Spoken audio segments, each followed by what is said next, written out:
Well, we are heading into a three-day holiday weekend. Summer travel season taking off. According to AAA, Memorial Day travel is expected to be the busiest in nearly 20 years. Wow. Okay, so look, this morning we do have team coverage for you as you plan your trip. Meteorologist Carrie Hall tracking your forecast. Our Mike Inouye is monitoring any of those impacts you may face on the roadway.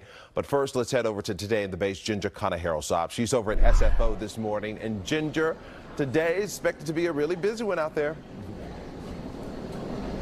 That is correct. Good morning, Marcus, Laura, and the whole gang there back in the studio. Today is forecasted to be the busiest day of travel heading into this Memorial Day weekend. Since the last time that we saw you guys, it's gotten a tad bit busier here at the security checkpoint. These lines definitely were not around in the last hour, but those wait times still looking manageable. We're seeing 5 minutes and 7 minutes, whether or not you have clear or TSA pre-check and their normal security lines. But AAA rather is forecasting today to be pretty busy. They say this year's numbers are inching closer to a 2005 record of 44 million travelers, and the forecast for this year is just shy of that with 43.8 million travelers. Over 38 million people are traveling by car. That is the most road trips AAA says it's ever seen, and 3.5 million people are traveling by air.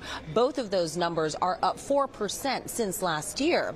According to a AAA spokesperson, there is a surprising new category of travel that's quite popular these days.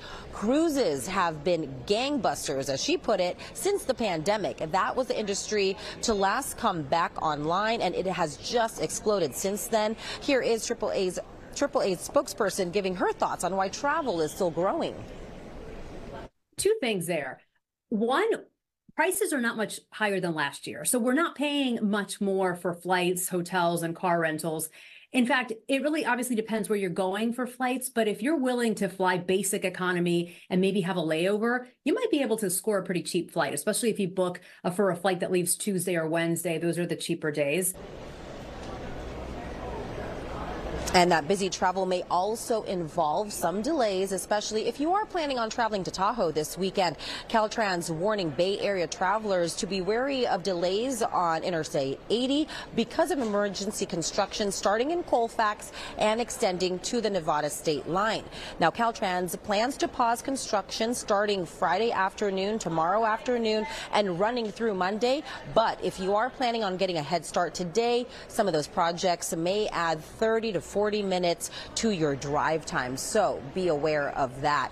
Now back out here at SFO, you see, and you typically see this sometimes, right? The lines fluctuate, but they are still manageable, these wait times. Now, we did speak to a young man here at the airport. It's a good reminder, his experience. He got here 50 minutes before his flight when he says, I should have gotten here an hour. His flight ended up he ended up not making it to his flight, and now instead of leaving for a trip to Cancun, he is now delayed until 11 p.m. tonight. So just a nice reminder, try to get here as early as you can, especially on a busy day like today. Guys.